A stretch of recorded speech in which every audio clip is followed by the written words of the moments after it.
And lastly, there's an incredibly robust 3-webinar series that preceded this. So we may direct some of your questions back to those initial sessions if they've been answered in a lot of detail there.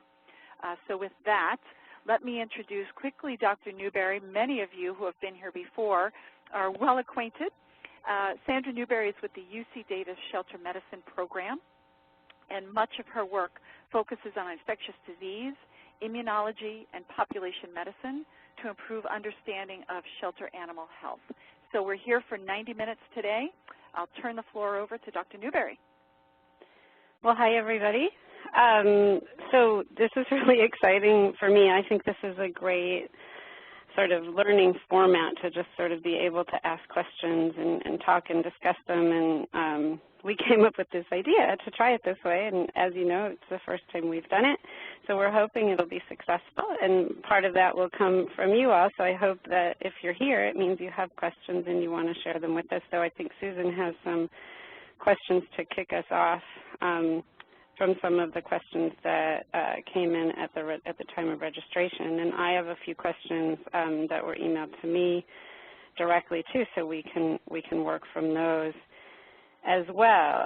One of the things I wanted to add to kind of our ground rules that Susan explained are that I can't actually consult in this kind of a format with you about an individual animal or with your pet, or about your pet, sorry. So let's try to keep those questions for your own veterinarians. Just to clarify that when we're saying a shelter setting, we're talking about shelters and rescues, and we understand that many of you are working in foster situations, and so we throw a pretty broad net when we're talking about shelters. So other than that, I think we're ready to roll. If there isn't a question in the chat, we can start with one of the first questions that Susan's got. Sure. I'll start right off with the good-smelling stuff. Does lime sulfur ever expire? I've got a gallon here in my shelter beyond the expiration date. It smells effective, but I don't want to trust it if it's not. Yeah, it's always probably going to smell effective, and this is one where I can't give you the absolute information. I'm assuming that the companies have a reason that they put an expiration date on it. It's likely that it may still work, but I can't guarantee it if there's a reason that they've got an expiration date on there. I generally don't recommend using anything past the expiration date. You can often call the company that made it and ask them, let them know that you're an animal shelter and that you've got this stuff and you want to know if it would be effective, and they'll tell you, oh, we put that expiration date on, but we know that it's actually good, a couple of years past that. But you want to be really careful about using products like that, just because one of the things I really want to talk about today is the length of time that it takes to get animals over ringworm, and we don't want to do anything that might prolong that. And why don't we just layer Amanda's question about, do you recommend one brand of sulfur lime dip over another? I absolutely do not, as long as, it's working for you. And there are some shelters that we've worked with that have even used like the agricultural grades of lime sulfur. So no, I don't. And maybe since we've got one more question from registration about lime dip, should you mix up a new lime dip for every cat, or can you reuse the same dip for cats all that day? It's a great question and leads me to want to send that person back to see what we really mean when we're talking about dipping. And it's one of the reasons that I tend to actually call it topical treatment, because what we're doing usually when we're applying lime dip is actually not dipping the animals into that solution, but instead we're mixing up a solution and then spraying it onto the animal. And so we would spray it on, and that's a single-use kind of thing. So we do want you to make it up fresh every time you use it. And let me, we've actually carefully put together some slides for you guys to look at. So let me just show you what we're talking about, because I think I put it in here.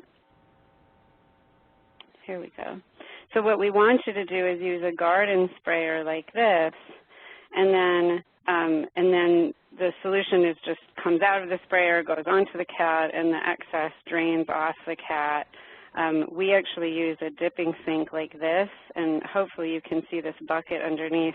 The excess lime sulfur would collect in this bucket, but we wouldn't want you to reuse that. So mix it up fresh each time you're going to use it, and then, but it is fine to use whatever solution you have in your sprayer on as many animals as that'll get you. Cool. I'm going to pull a question from Dr. Van Cleef in the chat. She was working with some cats at Caboodle Ranch, has some questions about turbinified along with lime dips, cultures, and isolation. Yeah, so we don't have any publishable information yet. We've done some early studies looking at itraconazole and lime sulfur compared to terbinafine and lime sulfur. And what we saw in that data, and actually, really clinically in those cats, which may not be exactly the same, as the setting that you're working in, but what we saw was that it was not as effective as the itraconazole and lime sulfur. So it's our preference, because we've got publishable information and published information on the itraconazole and lime sulfur combination, and we love the times to cure that we're seeing with that. It's usually our preference to have shelters use the use the itraconazole instead of the lime sulfur. So we're not saying terbinafine doesn't work for ringworm. We're saying it doesn't work as well as itraconazole, at least in the sort of first look that we took at it. But that doesn't. We're very interested in taking a better look at it. If it's working for you and you're really happy with it and you're happy with your times to cure, there's no reason not to use it.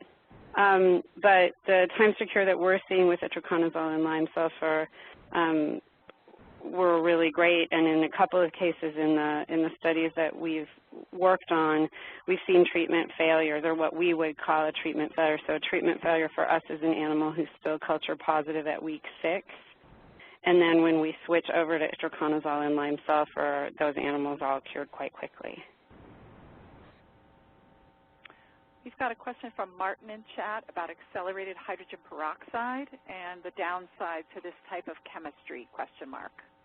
So I wouldn't say there's any real downside to the chemistry, but the claims that I'm hearing about required treatment for it, again, I'm not saying it's not true, but we haven't had a chance to look at it, and I would be, really pleasantly surprised if it is true that all it needs is one treatment or just 2 treatments and then the animal is cured. But we want to look at that more closely. So again, not saying that it doesn't work, not saying that there's a downside to the chemistry, but we don't have the research at this point to show that it's as effective as itraconazole and lime sulfur. And with itraconazole and lime sulfur in the published studies that we've done, the cure is very, very rapid and really reliable. That's the thing, and that's one of the things that we really want in shelter animals when we're treating them. We want to know that we're going to get that cure, we're going to get it quickly, and so that's why, and that's, this is going to be my answer, excuse me, for almost all of the other treatments besides itraconazole and lime sulfur, is that we just don't have the research yet to say whether it's a adequate alternative or equal alternative. And I will say that there's other studies that we've done where there were things that really looked like they were going to play out to be just as good as itraconazole or lime sulfur in our combination, and they disappointed us.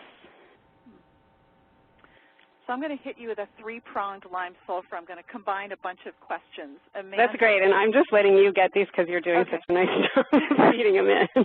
So Amanda's asking, do you shampoo and bathe the cats before lime sulfur dip? Some directions say yes, some don't.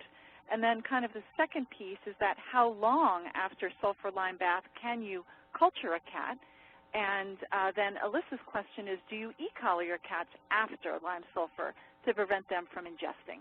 Great. So all really good questions, and I'll start with the last one, which is no, we don't ever put collars on them, and we never saw any problems with that. The only sort of adverse reaction we ever saw to lime sulfur was there was a black cat whose tongue turned kind of whitish in color. But it didn't seem to cause him any problems other than having a white tongue. And so we don't routinely do anything like that. So, and it hasn't been a problem for us at all, and it seems to make the cats so much happier. So what we do is we dip them, we wrap them up in a towel right away, and that's a really important thing that I've been talking to a few people, is that we don't take these sort of sopping wet cats and just plunk them back down in their cages. So we dip them, we wrap them in a towel, and then we put them in their towel back into their cage, and we keep the whole room where we're dipping nice and warm so that we're sure that everybody stays warm. And that seems to work out really well. We don't recommend shampooing and bathing, and in fact, we rarely recommend shampooing and bathing ringworm-infected cats, and one of the reasons is that when you do that, what you do is you end up sort of spreading the spores all over the cat, and that's really not what we want to do. The other thing that happens is that if you apply the lime sulfur to a wet cat, you actually cause the lime sulfur to be diluted, and so it doesn't get as well concentrated as it might. One thing that's, just some of this has really been experiential for me over the last 10 years, to be honest. And, when we first started this program in Wisconsin, we thought we would just go with the 4 ounces to a gallon of lime sulfur. And what we found when we started the study, we were really disappointed because, again, we saw these kind of long times to cure and animals who would cure and then they weren't cured, and we just saw this kind of mushy clinical response to treatment, and so we made a choice. We said, well, you know what, let's try it with 8 ounces to a gallon, and all of a sudden everything changed. And so I've really come to see, when I see that pattern of sort of flexible results and things are kind of fuzzy, that's when I'm wondering if the treatment is as effective as I really want it to be. And I showed this yesterday. So this is the way that we monitor. Let me grab the arrow here for a second. This is the way that we monitor treatment. If you look at this chart, and what you can see is this animal started with too many to count. So it had, enough colonies, too many to count. And by the next culture, after a single treatment, it had gone down to just 3 large colonies. By the next culture, it was negative. So that's pretty common for us to see that kind of progression, and I love that.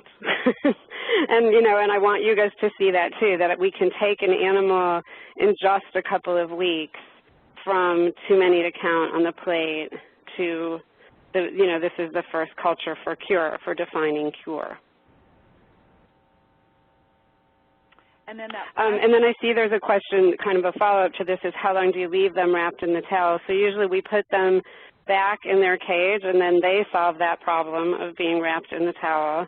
And then when we're done dipping, we go back and we remove the wet towels, and then they've just got their nice dry towel. And then how long after dipping would you recommend culturing? So what we do and what I recommend is twice weekly dipping. And so if you think about dividing up the week, you can either do it so there's 3 days in between or 2 days in between. There's really no other way of doing it. And so what we usually do is we culture on the day, right before we dip, on the day where it's been 3 days between. So let me give you an example. So say you do your first dip on Sunday, then you'd have Monday, Tuesday, Wednesday off, then you'd dip on Thursday, and then have Friday, Saturday, Sunday, you would dip again. So what we would do is we would culture every Thursday right before we dipped. And hopefully that makes sense to you. If it doesn't, put something in the chat. But that's the way we do it. And one of the things that we're just trying to sort of gear up to do a little bit more research on different kinds of treatments and things like that. But one of the reasons that I tend to kind of recommend that you do things the way that we do them at the treatment center in Wisconsin is that we know that it works, that we've studied it over the last 10 years and we haven't changed much. And as long as we stick to that treatment, and when we have other shelters using protocols that are almost identical to that, it works really well. And then what we find is when shelters start sort of varying off or doing different things, it tends to just not work as well, and I'm not sure where all the variables come in, but that's why we really want to try to kind of stick with this it's very specific kind of way of approaching it. So we dip twice a week, 8 ounces to the gallon. We culture right before the longest period. I was going to zoom up and just pick up another question, Sandra, about itraconazole, and didn't know if you wanted to say anything about medication costs, because those seem to be peppered throughout during our sessions.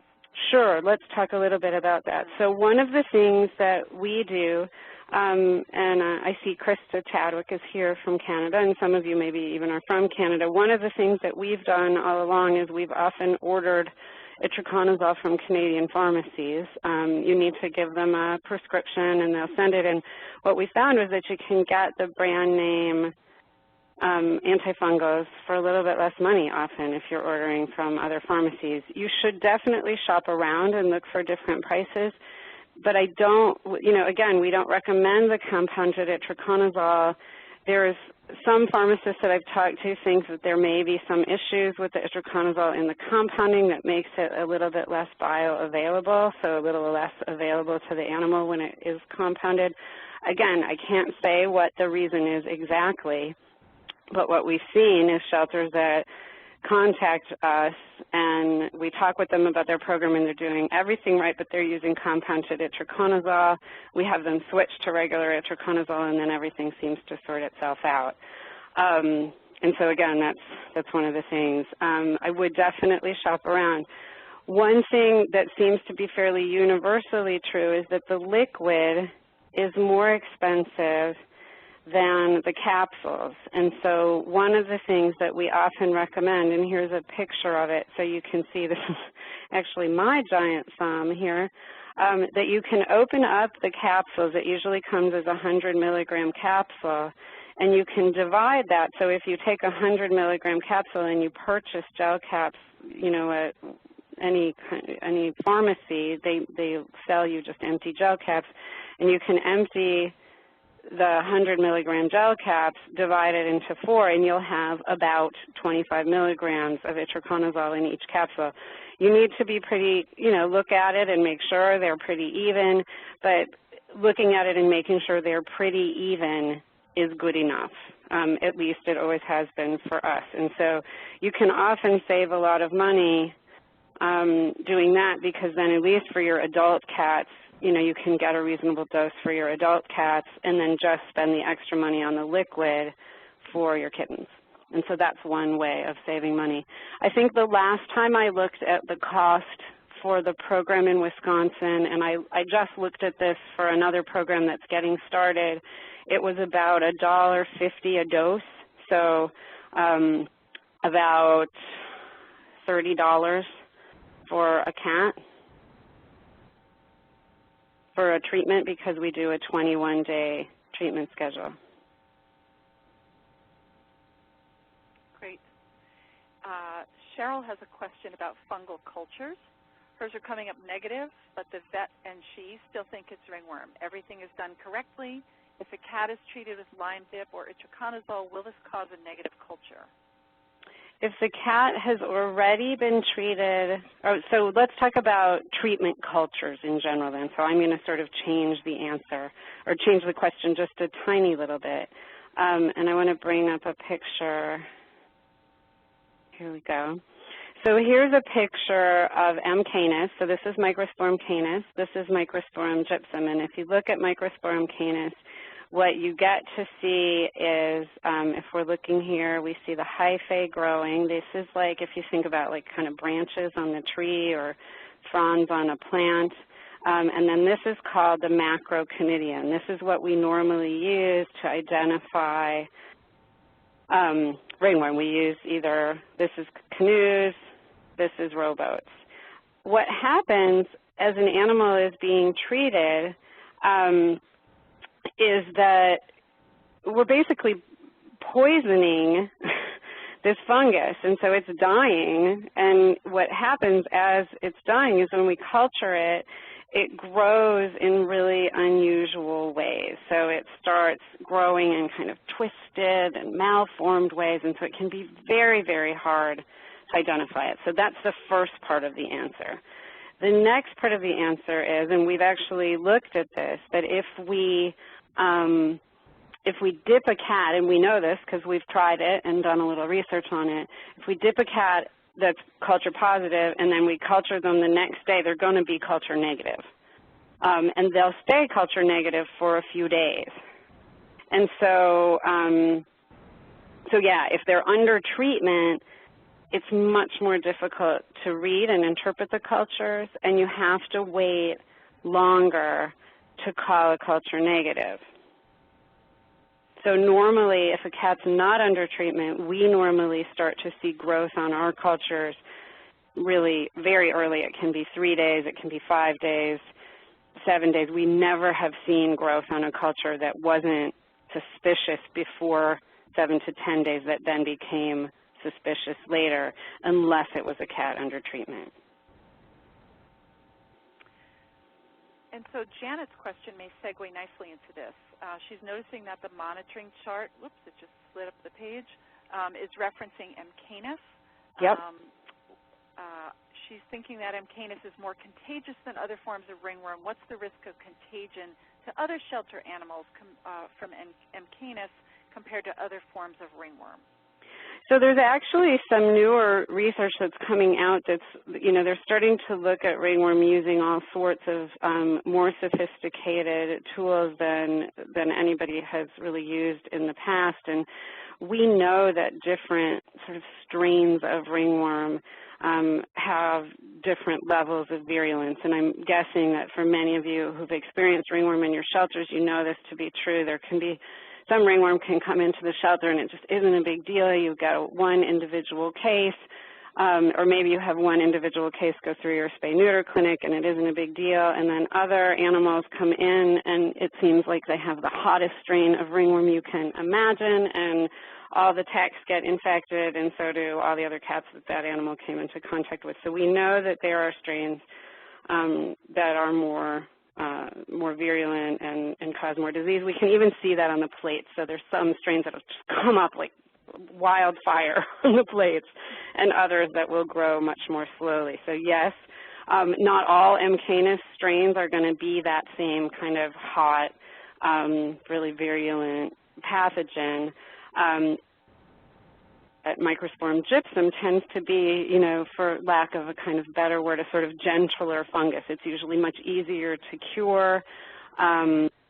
It's usually, doesn't spread quite as easily, and we just don't see it causing the same kind of havoc that Microsporum canis does. On the other hand, it's not nearly so kind to us because it doesn't fluoresce, and so it's much easier for us to find M. canis than it is for us to find Microsporum gypsum. That leads me to another question that I've heard, unless you have another one that you think leads right into this one. Nope, I don't. Why don't you go right ahead? Okay, so the other question that we've got, oops, there it is, from Dr. Chevalier, is how about trichophyton? So trichophyton is one that we don't really find being particularly pathogenic, and what I do find is that it tends to confuse a lot of shelters. There's been only a few reported clinical problems related to trichophyton in cats and dogs. So guinea pigs can get trichophyton ringworm more commonly. But in cats and dogs, we don't really see trichophyton. Karen Moriello and I actually did diagnose one litter of kittens who had trichophyton, and they had, you know, they did have clinical lesions. They resolved very, very quickly, and I think there's one other report from Italy. But what we say, and I'll use Karen's line, is she says, you know, if you think about rowboats and canoes, you'll be fine. And so that's really what we want you to do, because what happens, I think, when shelters really start worrying about trichophyton too much is that they tend to overtreat, and they tend to hold animals back who don't really have a problem. So we did talk a fair amount about this, but it's something that I wanted to just touch on again, because it's something we get so many questions about. Most of the trichophytons are what we call geophilic organisms. So they're just fungi that grow in the ground or grow in the environment, and they're not pathogenic. The amount of work that needs to be done to differentiate one trichophyton from the other is enormous. You need special media and all sorts of things, and it's not something that I expect most shelters will do, and it's not something most labs will even want to do for you. If they report a trichophyton and you say, what species, they'll say, I don't know. The trichophytons themselves are very difficult to recognize because they don't have those pretty macroconidia. They don't have those rowboats and canoes that I showed you here, and instead you need to look for other features. And so really what we advise most shelters is just don't worry about trichophyton, and that if for some reason there's something that you've if there's something, you know, where you really feel like you're having a problem and you see trichophyton, so if you've got a cat, it's really clinical, and now you're seeing trichophyton, you know, let me know. I'd be happy to talk with you about it. But my guess is most of the time when you're seeing those trichophytons, whatever is causing the lesion in the animal is probably not ringworm. Okay. And Helene, I hope that answers your question. So we've got a whole bunch of juicy questions in the chat. Bobby's asking, has any shelter had any success using essential oils, diffusing them in a room? As a treatment for ringworm, I have not heard of any such thing. I'm guessing that it would certainly help with reducing stress and things like that, that there might be applications for it like that. Ringworm will eventually self-cure in a healthy animal in a clean environment, but it will take a really long time to do that. And in some animals, you know, if we're talking about shelter animals or shelter kittens, especially those we see who, you know, come in and they have like zero body fat and don't know how to take care of themselves, that's probably less likely to happen. So again, for me, what I really want, especially when we're focusing on kittens, if we're going to treat them for ringworm, I really want them to get adopted while they're still kittens. So I want to get them in and out as quick as I can, and even for the adult animals, because we usually tend to recommend they get treated in a confinement setting. We want to get them in and out of there as fast as we can, so they can go on with their lives. And you know, lime sulfur is not a particularly noxious product, even though it doesn't smell so great. So Nicole's question may take us into a little bit of some of the housing questions that have popped up. Great. She's asking, where should cats with cultures pending be housed? And you know we've had a lot of questions about housing in general. Yeah, so it's a great question, and one of the things that Susan and I were actually talking about after the presentation yesterday is how sort of shocking it can be, and I'm actually going to go back to that monitoring to show you. Something you really need to plan for if you want to treat for ringworm is to understand, you know, if we look at this sheet, so here's a kitty that came in, and it's got a diagnosis of ringworm.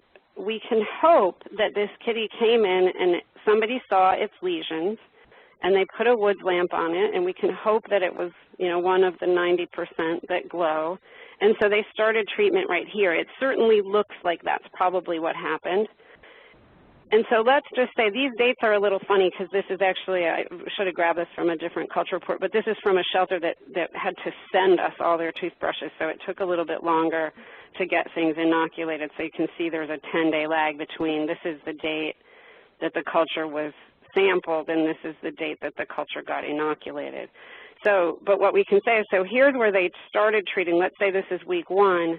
Here's week 2, where they're starting to see a huge reduction in infectious material. Here's week 3. Now, this culture is going to be the first negative culture, because what we can see if we look right here is here's week 1 negative, here's week 2 negative, and here's week 3 negative. That's what we need to call this culture negative.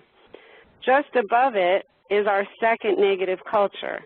And so here's week 1 negative, and then in the second week it was a contaminant, and that's okay. It wasn't positive, so that's still a negative culture. And so on this day, when this culture was defined as being a contaminant only, and this culture was considered negative, that's the day that that animal graduated. But what you can see is it was 1, 2, 3 weeks into treatment, then 3 weeks for that animal to cure, so 6 weeks in the treatment area. So that's a long time for a shelter to hold an animal. So you need to make sure when you're setting this up that you have enough room. And this is an animal who, again, we can look, wow, they cured really quickly. That we want to make sure that you have, that you have enough space and enough staff and all of that, and good quality housing. So let me go back up there, that the animal is going to be comfortable and happy and stay sane living in that housing for a 6-week period. And so that's kind of, sorry, that's the long answer and didn't quite answer your question, but I'll go back and answer that now. So the same thing is true of animals whose fungal cultures are kind of pending. And so at the Wisconsin shelter, they call those fungal cultures. So they, that cat's a fungal culture because that means it's waiting.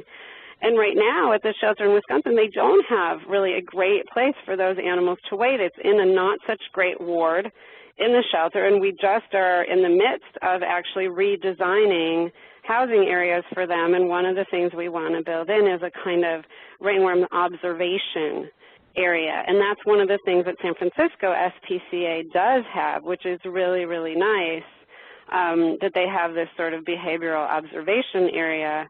Sorry, not behavioral, ringworm observation area. I was reading Janet's question.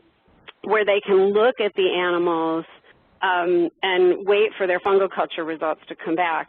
It's another reason that I would really sort of counsel you to get an incubator and do your own cultures in-house, because if you can get those answers within 5 to 7 days, then you only need a little bit of space for animals where their fungal cultures are pending. The other thing I would really counsel you strongly is to put a good screening program in place.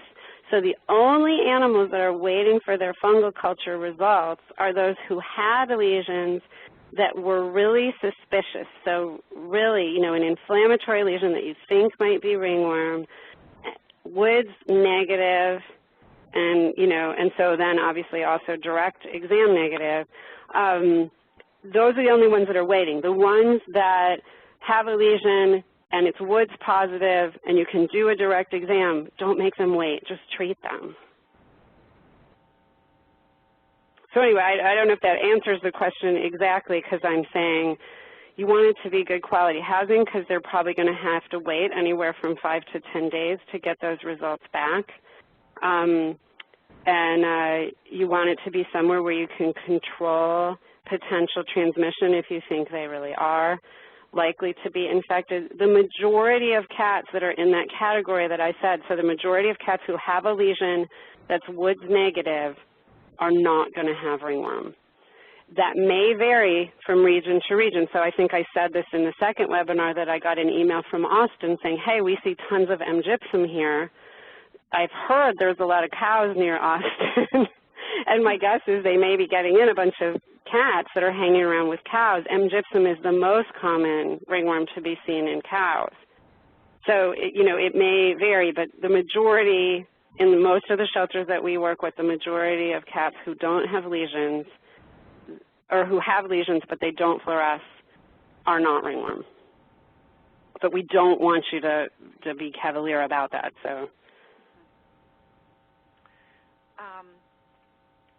And then I see an additional question here, actually, about what size cage would be the minimum for adult cats. And I guess what I would say is I think a cage like this is probably too small because, again, if we go back to looking at the guidelines for standards of care and the recommendations that we like making for housing units, especially for what we would call long-term housing, and this would certainly qualify because we usually talk about housing that's over 2 weeks of time, that we really want to provide separation between litter box, resting area, and food.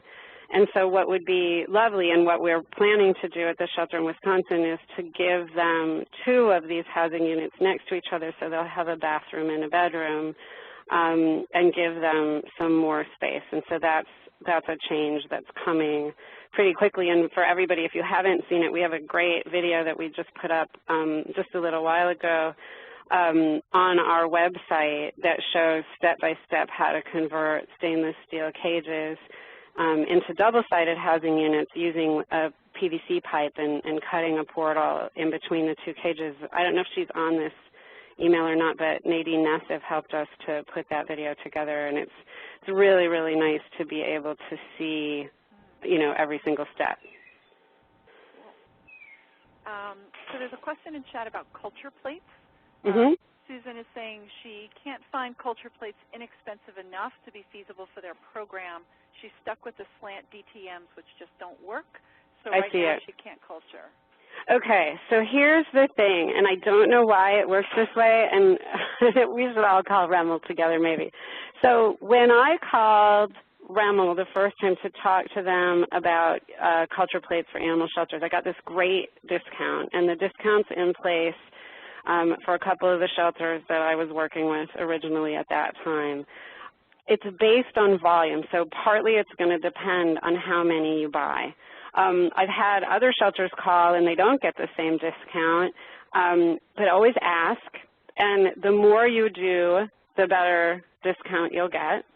The other thing to look at, and I've had a few shelters that are doing this and it's working really well for them, is call up your local hospital and ask them if you can buy culture plates either from them or if you can order on their order, because I guarantee they're getting the discount because of volume. And so you really want to try to really shop around and sort of push on things and see if you can get better discounts for things. They are out there, and they're out there, you know, I've seen them at $2 a plate, I've seen them at $3 a plate. And then I've also seen them at like $10 or $15 a plate. So I know that you can find different pricing, but you definitely have to shop around a little bit.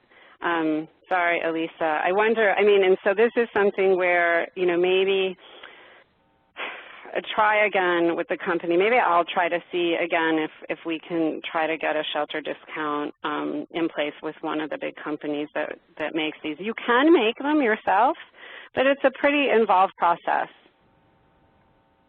And if you're going to go to something other than the flat, round, sort of Petri dish style plate, my next favorite thing is something like a germ duet, where at least you still have a flat plate, because at least you can sample from that to be able to look under the microscope and get a good look in order to identify the fungus. If you're growing on slants, it's so frustrating. And you end up being really unsuccessful at trying to, you know, you can't do colony counts, and you can't, I've spent so much time with a hemostat and a little tiny piece of Scotch tape trying to sample from inside those little slant tubes that just makes you crazy. We have some questions swirling around, I hope I'm going to say it right, Sporanox? So that's the brand name for itraconazole. And people asking thoughts about that. I just lost the question. Okay, I see one. There's a question here. Are there any thoughts on the use of liquid terbinafine instead of Sporanox? And I think we did talk about that at pretty much length. And so when we're talking about Sporanox and lime sulfur dip, that's the same as itraconazole, but just so everybody's clear, when we say Sporanox, that's the brand name product of itraconazole, so that's the one that we really want you to use. That's the one that we've used in all of our studies. And again, just to kind of review what we've seen clinically, anecdotally, is that shelters seem to kind of run into problems when they're using the compounded product or when they're using you know, alternate products to the brand name product. Somebody did post, I saw it in the chat, it looks like it was Nicola McFarlane, a link here for one of the reasons that compounding itraconazole doesn't work. It's not a link I've looked at yet, but there are, I've seen various opinions on the reason that it doesn't work. Thanks for posting that up there. You guys can take a look at it. Just know it's not something that I've looked at, but I've heard lots of different explanations for why it may not work. Again, I don't have anything against the compounding pharmacies. I just really want you to know that it's something that we really have seen clinical problems with and things that just seem to disappear as soon as the shelters go back to using or begin using the brand name product. And there was a question at registration. Several years ago, there was a vaccine to help rid us of ringworm, but no one knows of it anymore. Great, and I've seen that question. So the ringworm vaccine doesn't exist anymore. It's not on the market anymore, and the reason why is that it didn't work at all. So it's been taken off the market. That sure would be nice, wouldn't it? There's certain things that we wish that you could vaccinate for, and it would really reliably do what we hope it would do. And I think I would probably vote for a URI vaccine that was, you know, genuinely provided enough immunity that kitties didn't get URI, and then we could put ringworm up next if we're throwing our pennies in the wishing pond. So there were a couple questions around cleaning a home that has been a foster home that has been infected with ringworm, and other questions about sending a little kitten into either a clean home or a ringworm-infected home, and kind of where do you go with all of that? Okay. So this leads us to the conversation, and we did have a little bit of this conversation already talking about screening the environment. Really, you can use all the same tools to screen environments.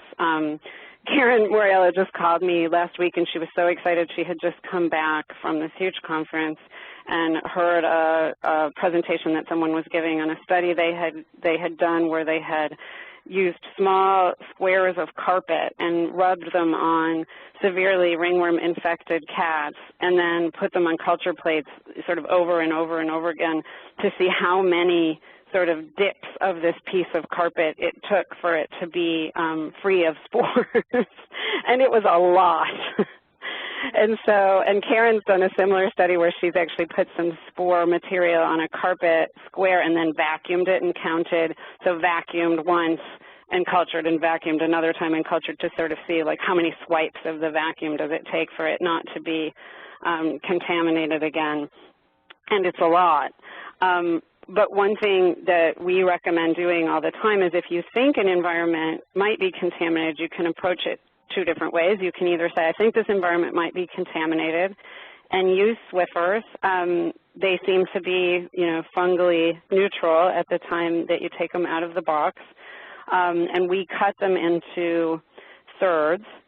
And we use that to sort of sample the environment. So if I'm sitting in my living room and I'm worried that I might have contamination in my living room, I would sample along the baseboards. I would look anywhere where dust might collect, so I'd sample the baseboards. I might sample the couch, especially if there's an area where my cats are likely to sit, or an area where hair collects. That's a place that I would sample. I would especially sample things that are really hard to wash or clean, like something I can't throw in the washing machine, like the rug or an upholstered chair. I would sample those and inoculate culture plates and see. You can use the same pathogen scoring system again. The other approach to, and then that helps you target your cleaning. So you know either, wow, yeah, I've definitely got, you know, a P3 pathogen score for my living room, and yikes, or wow, my whole living room was clean and I really don't need to worry about it. The other approach to taking it, and so let's say, so if I have the P3 living room, then I would say, yikes, my upholstered chair has got a lot of contamination. I'm going to have to really spend a lot of time dealing with that, or I'm going to get rid of it, one or the other. But the sofa was negative, excellent, and that's probably because the cats weren't spending any time on the sofa. The other way of approaching it is to say, I'm going to clean the heck out of my living room first and get it as clean as I think I possibly can. And usually what we recommend in that case, we call the triple clean method. So you clean it again, clean it one more time, and then sample it just to see, did I do enough? And if you did enough, then it'll be negative. If you didn't do enough, then the samples that you took will direct you to the places where you need to clean more. And we've seen that, that goes both ways, but it's a really nice way of knowing when an environment is clean. It's something we did a little bit of a study in foster homes. One of the things that we found when we were doing that study was that when we sent kitties to foster care and the owners were not aware that the foster parents were not aware that the animal had ringworm, then we told them within, 5 to 7 days, we could go in and they were actually really easily able to clean up their house. For animals that went in and the person didn't know they had ringworm, but they stayed up much longer in that home, not knowing that the animal had ringworm, those homes were much more difficult to clean up. The other difference was in homes where the animal was confined to an easily disinfectable area, which is what they were recommending for animals in foster care, then it was super simple, and we didn't see contamination all over the home, and it was super simple to get rid of it. For homes that don't confine animals when they first arrive, then it would spread all over. So does that answer the question? Yeah, I think so. And maybe a follow-up question was for what are some cleaning products that kill ringworm besides bleach? I know you touched on this in the first session quite a bit. Yeah, and so the best cleaning product for getting ringworm out of an environment is elbow grease. That's the best way to get it out of an environment, is to mechanically clean as much as you can. And that's true in a treatment center, that's true in a home, it's true everywhere. So, we definitely did also see not a scientific correlation, but we definitely saw a correlation to homes where the home was in general very clean, we saw very little ringworm contamination, whereas homes where there was lots of hair accumulated in various places, there was much more likely to be ringworm there. And that's true in shelters too. So keeping things really clean is going to help with environmental contamination, but getting things really clean also helps. So it's really, really hard to just kill ringworm spores with a chemical. What we see is that it takes, the studies that Karen Moriello did, it takes 1 to 10 bleach in a test tube for 10 minutes. And if you think about what it would take to get that same kind of equivalent contact on a surface in a shelter, especially a vertical surface, it's not going to happen very often. And so a more recent study that she's done, that she's just getting ready to publish, is we looked at how the chemicals worked on a properly prepared surface. And so the way I talk about that is it's kind of a pre-cleaned surface. And probably what's happening is most of what's happening is that the mechanical removal is getting rid of most of it, and then the disinfectant comes in afterwards. And what we're seeing is that many disinfectants are effective once you've got that pre-cleaned surface, and it's actually really probably the pre-cleaned surface that's doing it. And Amanda's follow-up question is, what about sunlight? Does that kill ringworm, and if so, how long does something have to sit in the sun? So UV light will kill ringworm, and in many farm settings, the cure for ringworm in calves is just to let them outside in the spring. They tend to get more ringworm in the winter, and they open the barn doors, is what they say. That's the best treatment for ringworm, and they let the calves outside, and then the ringworm tends to go away. for items like cat trees, we'll often tell people we'll move it outside, but also either take a culture, make sure it's really contaminated, and then you can also treat them just like a cat, and you can lime sulfur dip them, lime sulfur spray them. Remember, because when we're talking about treating topically, what we're really talking about is applying the treatment with a garden sprayer. So using something like this, you can spray the cat tree down, and then the lime sulfur and the UV light will help to get rid of ringworm. I don't have a study like in my hand right at this minute that I could tell you, oh, it takes, you know, this much exposure to UV light to kill the ringworm. But again, what you would want to do is use the Swiffers or a toothbrush, you know, on your cat tree to confirm that you actually have cure on that cat tree, that you have no growth coming from it. I just saw a question go by from Jeff. Switching gears a little bit, experience with trichophyton in rats. So I've only treated a few rats and guinea pigs because a huge amount of my focus has been on cats and dogs. And so I think it can be normal flora, just the same as it, you know, there's still many, many geophilic organisms. I think trichophyton in guinea pigs and rats is more common to cause a clinical problem.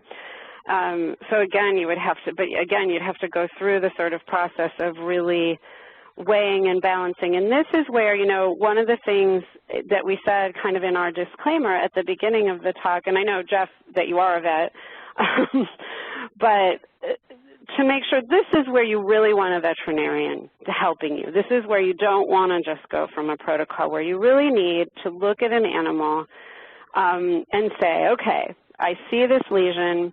It looks like an inflammatory lesion. I'm going to take a fungal culture. I get my fungal culture results back. And this is why they call it practicing veterinary medicine is, you know, now you need to make a judgment call. You know, is the information that I'm getting back from this fungal culture giving me the clinical information that I need? Do I really think that's what's going on? And sometimes you may not be sure, but you'll start treatment and you'll think, wow, that's great, it's working fantastic. That probably was the right answer. The really funny thing about lime sulfur is sometimes you treat an animal for lime sulfur and it may be that they get better, but it may not have been ringworm, because lime sulfur is effective against all sorts of things, and it works really well for external parasites, and it helps to reduce inflammation in the skin from all sorts of reasons, and it's just an antipyretic anyway. So I know it's a little bit of a way of skirting the question, but I think that one's something that's a little bit more of a judgment call to really try to figure out, you know, is what I'm seeing in this rat really ringworm? And sometimes it takes a treatment trial to really try to figure that answer out. I see somebody's got a question about soaking the cat trees in 1 to 10 bleach, and she does mean soak. And you certainly could do that, but it would probably be pretty destructive to your cat trees. And so what we've found instead of doing that is that we don't really need to nuclear bomb the cat trees. You know, that we can put them outside, we can spray them with lime sulfur, and they get better really fast. Because remember, the reason lime sulfur works so well is it kills the spores on the surface of the cat. So when we're treating a cat, it kills the spores on the surface of the cat.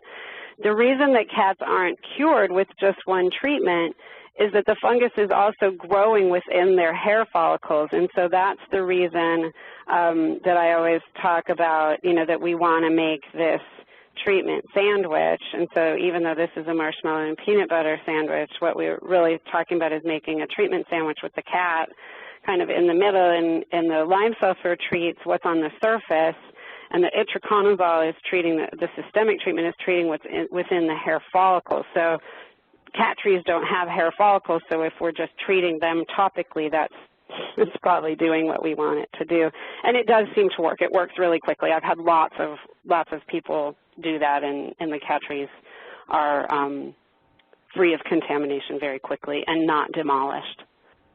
Well, the question above that from Lourdes is asking about accelerated hydrogen peroxide products and killing ringworm. So that goes back to the sort of answer that I gave before, is that we feel like it's really promising. We really love accelerated hydrogen peroxide. In the study that Karen Moriello just finished, looking at applying hydrogen peroxide to a pre-clean surface, it performed well. We haven't done the studies to sort of confirm its use as a treatment or a disinfectant that were the older studies that we used to do, but we are, just so you all know, we are actually planning to switch over. We're just in the process, and we hope to switch over to using accelerated hydrogen peroxide in the treatment center in Wisconsin. So we love it. I think one of the things that's really nice about it is it's very, it's good at mechanically removing things, and I think that's probably a big part of what's helping it work. And it's much more gentle to the to everything around it than 1-to-10 bleach, including cats' respiratory systems and human respiratory systems. Peggy has a lime sulfur question. How long can it sit in a garden sprayer before it loses its effectiveness? So we've never had an issue with that because we use this kind of, it's a pretty little sprayer. And so what we do is we set it up and we'll dip, 5 or 50 cats with it, and then we're done with our day. But, it only serves so many cats, and then you need to refill it. So we've never tried sort of letting it sit around and see how long it was effective. We always recommend that you remix it again, the next time you're going to use it. So really the way we want you to do it is sort of set it up, use it, and then if you're going to use it again, mix it up again. It's probably good for the rest of the day. And it may even be good, into another day, but we wouldn't recommend it. And that goes back again to sort of our clinical experience. What we did was mix it up and use it and move on. So if you want to duplicate our results, then what you really want to do is do it the way we did it.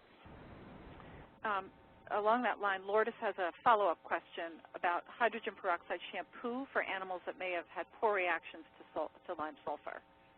Yeah, it's interesting to me, and I'd love to, and go ahead and type it in the chat, Lourdes. I haven't seen any animals have poor reactions to lime sulfur, so I'd be, and I've dipped hundreds of cats, literally. So I'd love to hear what kind of poor reactions you're experiencing. But again, and I see there's a question that Nicola has here, are we planning to do a study to evaluate it as a topical treatment? And yes, we really hope to, but other things have intervened, but we're very much hoping to do that in the near future. And what our real goal is to try to do it in the treatment center in Wisconsin so that we can compare it to the results that we got with lime sulfur and itraconazole. And to be honest, we just haven't had a chance to get it all set up yet. But it is something that we really want to do. And just so you all know, I get it. I see why everybody wants to use it instead of lime sulfur. But for me, what I really want is for the cats to get better as fast as they possibly can with something that I know works in a reliable way. And so that's the reason that I keep coming back to saying, itraconazole and lime sulfur. And it's not because I don't think AHP will work. I think it's very likely to work, but I can also say that there were other products that we really felt optimistic and we really thought they were going to work, and they didn't work as well, and we saw more adverse reactions with them. So I just don't know until we've done the studies. Amanda has a question you may be able to pick up here. After watching the first webinar, they left Lotrimin and started doing lime sulfur and itraconazole. Excellent. But so will treating with lime sulfur affect the culture? Likely. It depends. If you were treating systemically with it, then what it'll do is your cultures will be growing more, so your treatment cultures, just as I talked about before, your treatment cultures are going to be growing more slowly. It's sickly fungus, right? So it's going to be growing more slowly. It's going to be kind of deformed, and you need to give it more time to come up. So we don't call a treatment culture negative usually for 2 or 3 weeks. And the only time we would call a treatment culture negative at 2 weeks is if it was preceded by a negative culture that we had held for 3 weeks. And Nicole has a couple questions on regional prevalence of M. canis. I think you talked a little bit about that, but she's wondering Northwest versus Midwest, et cetera. Yeah, I wish I knew an answer to that. Karen and I have tried getting set up a couple of times to start to ask shelters to send in toothbrush samples, from all over the country. It's an enormous study to do.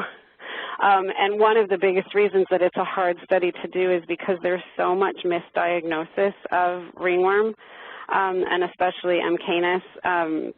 There's just, there has really been in the last several years what seems to me like an epidemic of people diagnosing M. canis because the culture turned red. And so we want to make sure that we're not counting those as real cases. But the problem is if we discount them as real cases, they might have been a real case. That if the only criteria that was used is that the culture turned red, then we just don't know one way or the other whether it was or it wasn't actually M. canis. So anyway, we would love to know that too, but we don't have the answer as of yet. I hope we will, maybe in the next, how long? I hope we'll know in my lifetime. It definitely does seem to change seasonally. And interestingly enough, it seems that the seasonality is the same in lots of places. I can't say whether it's the same everywhere, but as I said, the fall seems to be one of the worst times. And in Wisconsin anyway, October and then into November seems to be the worst time. In the end of winter and spring, it tends to not be so bad, and then it gets a little bad again in the spring, but nothing like October. And it's really interesting. You can just see the number.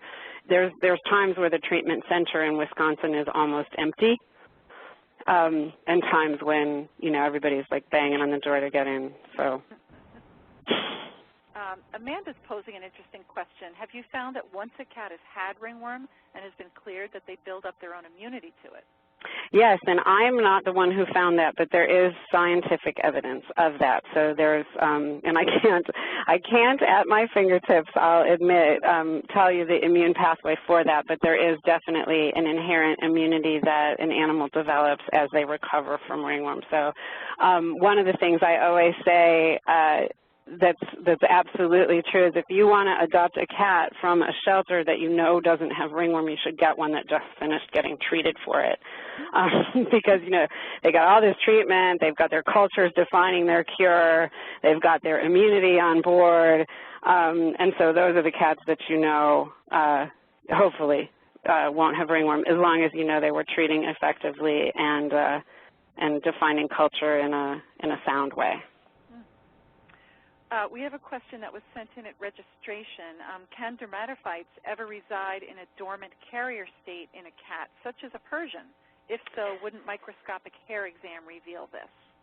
So what we don't have, and and now I'm so sad that I didn't include my dust mop slide in my slide set for today, but what we don't have actually is carriers for ringworm. So we don't have animals. So we do have some Persian cats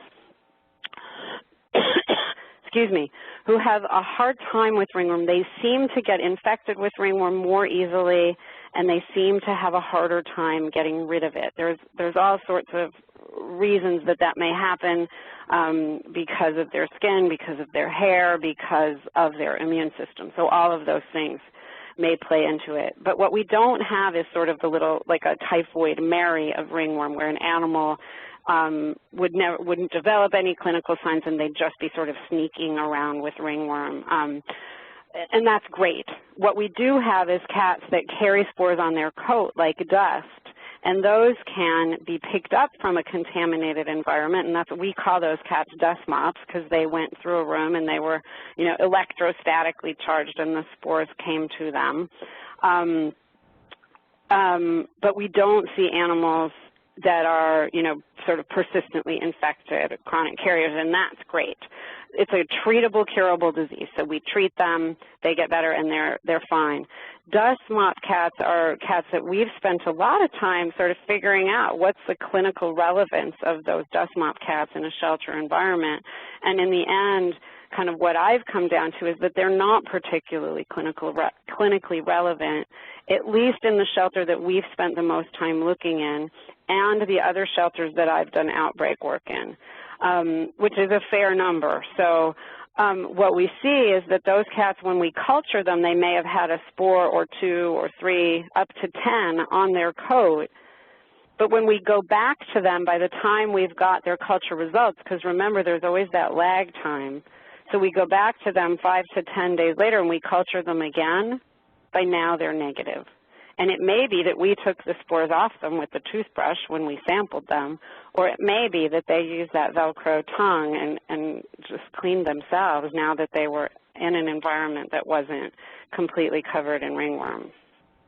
One thing that's handy to know about those dust mop cats is because it often does tell you how much contamination there is in the environment. There's one shelter that I've worked with so far where when we cultured all the cats, almost every cat in the shelter was culture positive, even though not all of them had lesions. And what we found was that in that shelter, there was an enormous amount of environmental contamination, and so that's why as these, dust mop kitties were going through, they were picking up all the spores on their coat, but they weren't all becoming infected. I think, unless I'm missing something in the chat, we're fairly caught up, and we've got some questions from registration. Okay. Going back to lingering lesions, what about a cat who has had 2 negative cultures 2 weeks apart and still has lots of lesions? So that's okay. And in fact, for me, that's usually a sign that whatever treatment you were using was very effective. It depends on what the lesions look like. But what often happens, and this was actually for us, this was really like the difference between using lime sulfur and some of the other topical treatments that we tried using. With the lime sulfur, the cats were cured and they still had these like giant areas of hair loss because the hair just doesn't grow back that quickly. And so we actually started making jokes about that for us was the mark of a successful treatment if the hair hadn't grown back but the cat was already culture negative. If you're still seeing, horrible inflammatory lesions, then there may be something funny going on, and I would look at, the timing for your cultures, whether whoever is sampling the cat's really doing a good job getting that sample. But, the alternative to that was when we used the less effective topical treatments, much of the hair would grow back because they were waiting so long and they were kind of mostly getting cured, but not completely. And then what we would see is we would see new lesions develop because the animal was really still infected with ringworm, or we would see old lesions that had kind of cured sort of bloom again. So this may be related to Lourdes' new question, can a cat be reinfected from the other cats in the ringworm room while on treatment? They're still seeing a very long recovery time, like 3 to 4 months. Okay, so what they can do more than becoming reinfected, because we talked about, they're going to be reasonably immune to becoming reinfected, if they're all in the same room, what may be happening is that you've got environmental contamination, and so they've turned into dust mops, but you keep picking up that environmental contamination when you're sampling. And so that's something I would really look into and really think about and see. I'm not sure, and you can type this in the chat, I'm looking, whether you're talking about that they're really all in the same room together, or are they all in sort of housing that's separated.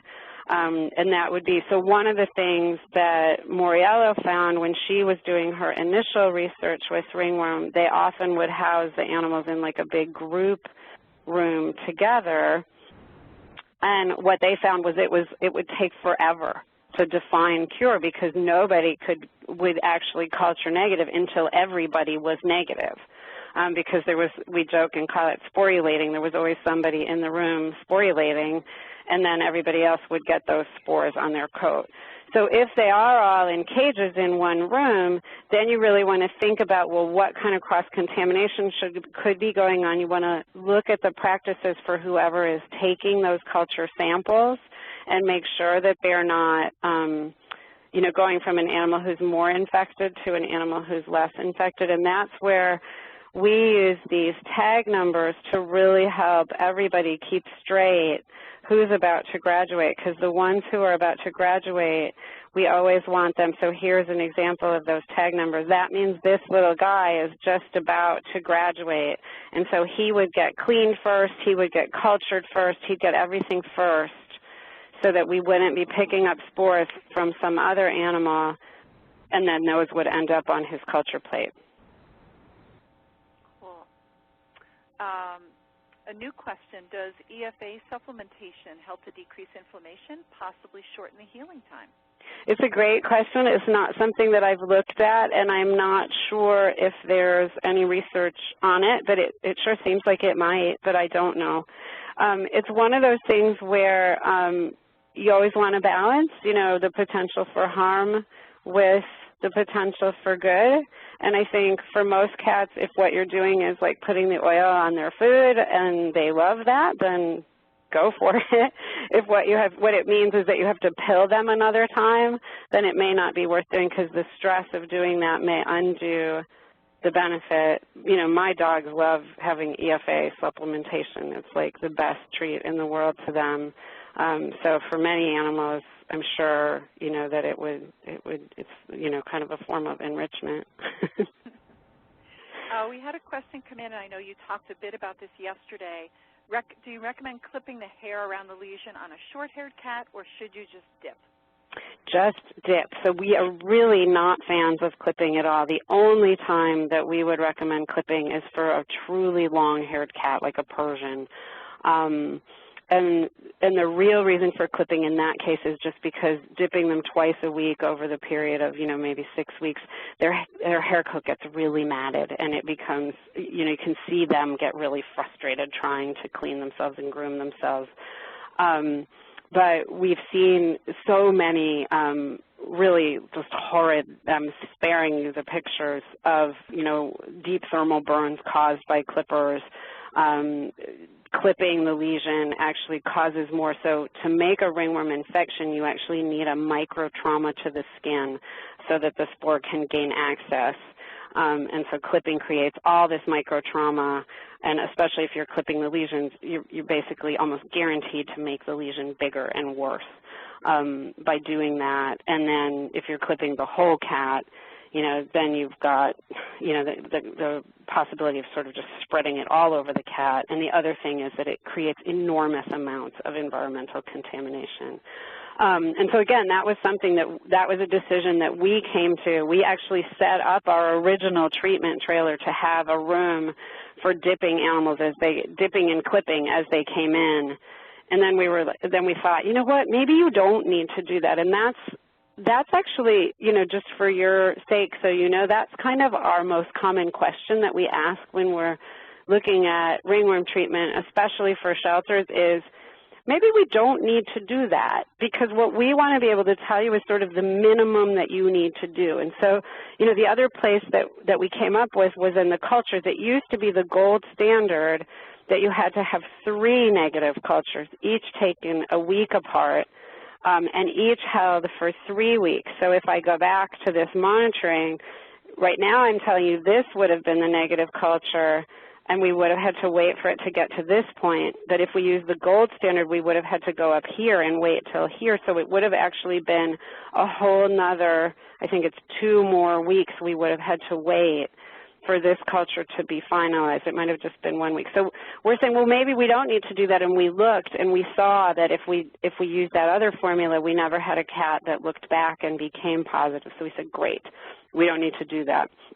And so we said, you know, clipping is so potentially hazardous in so many different ways. Why don't we try not doing it and see what happens? And so all the research that we've published is on not clipping. So we feel totally comfortable having you not clip, and much more comfortable, in fact, having you not clip.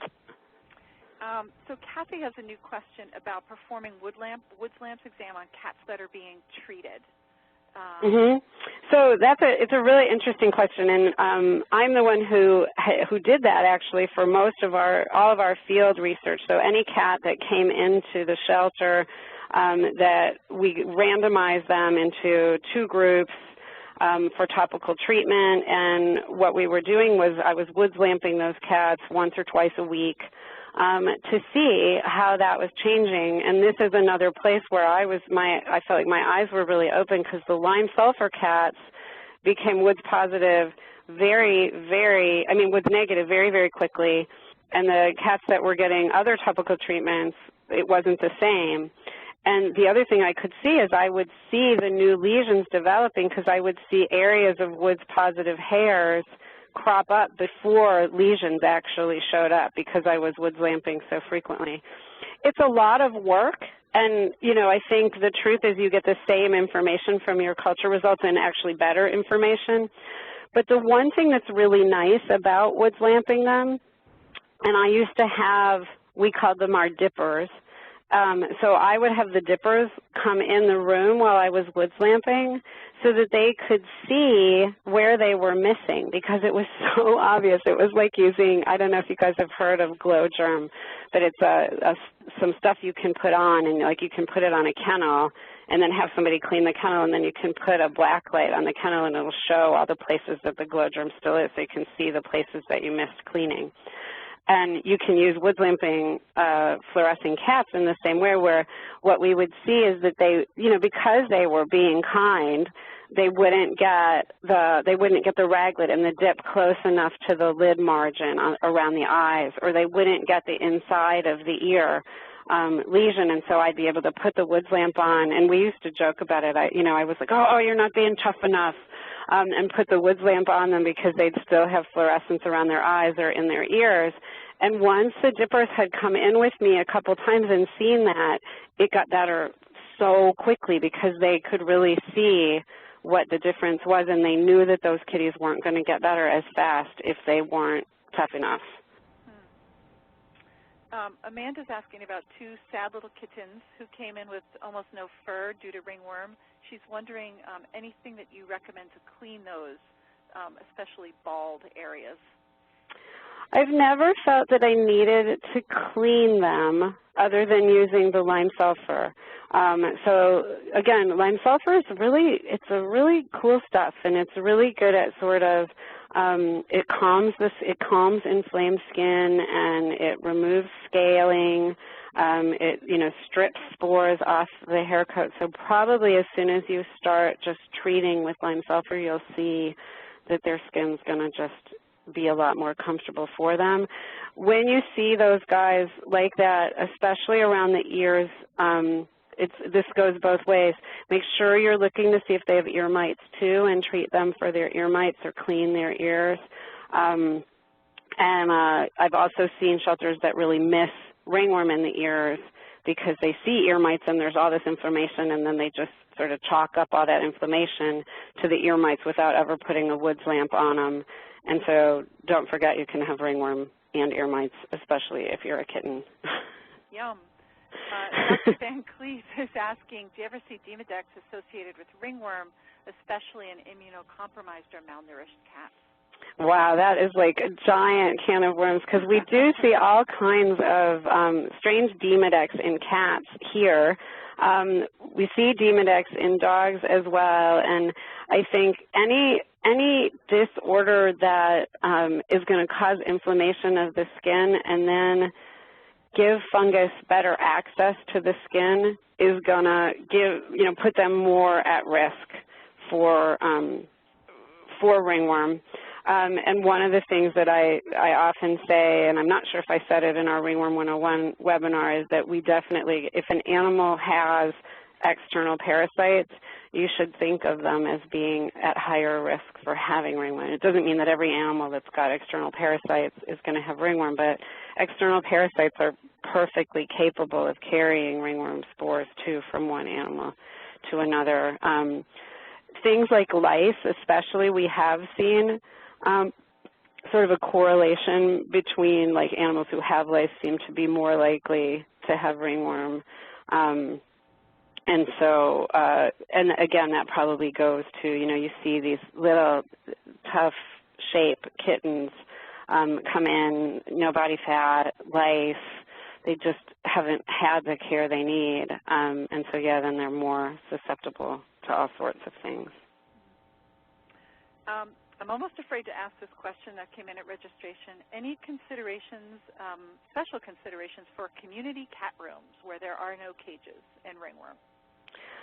So the big thing that I would think about for community cat rooms is screening before animals go in.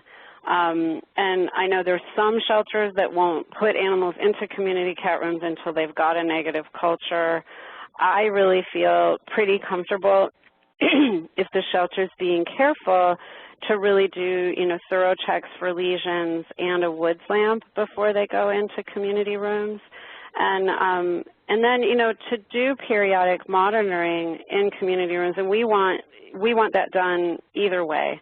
And again, we make all sorts of recommendations for community rooms, and I would encourage you guys to look at the guidelines for standards of care from the ASV and look at the section on community housing where we talk about, that sort of less is more, so fewer animals in each room, so having more smaller rooms is a much better way to go from an exposure risk standpoint, and usually also from a behavioral exposure risk too. But really, I can't stress, and I mean, this is a great way, I know we're sort of nearing the end here, and it's a great way to sort of lead into wrapping up, that I can't stress the importance enough, I think, of prevention. I have really seen the difference in so many shelters that go from a sort of reactive policy towards ringworm where, whenever they see an animal who's infected, they respond, versus the shelters that I work with that have a really proactive intake screening process where they're looking for lesions and they're looking with a Woods lamp, and they're identifying animals as they come in. It turns into like a not such a big deal situation because you're seeing these animals as they come in, you're identifying them, you're figuring out what to do. Is a whole different thing than, finding them 10 days later and now, who knows who got exposed, and that's definitely true in community rooms. The other thing that I love about shelters that are doing that kind of screening for ringworm is it makes everything better in so many ways because they're also picking up, unthrifty kittens that need nutritional support, and they're also picking up, animals with ear mites, and they're also picking up, just all sorts of needs that animals might have because they're slowing down enough to really do those intake exams. So I love having screening be part of coming into the shelter, and then also at any sort of point of movement that's, if you think of it as like a point of risk movement. So, if you're moving them to a community room, if you're moving them to an off-site adoption center, if you're moving them to a foster home, I do it for my own. If I picked up a foster kitten yesterday and I checked him for lesions and I put a Woods lamp on him to make sure that had been done before I brought him into my house because I wanted to know, and for all of you who are foster parents, you should want to know too. So anyway, that's my 50 cents on that one. So I can hardly believe it that it's nearly 6:30. We, I think, have covered everything that's in the chat. Fantastic questions, and I just want to assure everyone that this session has been recorded, and Valerie will send you the links as she always does. Great, and thank you all. I saw Susan thanking you all for all your fabulous questions, and I echo that feeling. This was really fun to do and really nice to feel like you all have a chance to really get your questions out. So hopefully you'll have good fortunes in your ringworm treatment from now on in your screening. Yeah. Thanks, everybody. And for those on the East Coast, good night. for the rest of you, enjoy the rest of your afternoon. Dr. Newberry, thank you. Thank you. Bye-bye, everybody. See you next time, everybody. Hey, get a rhythm.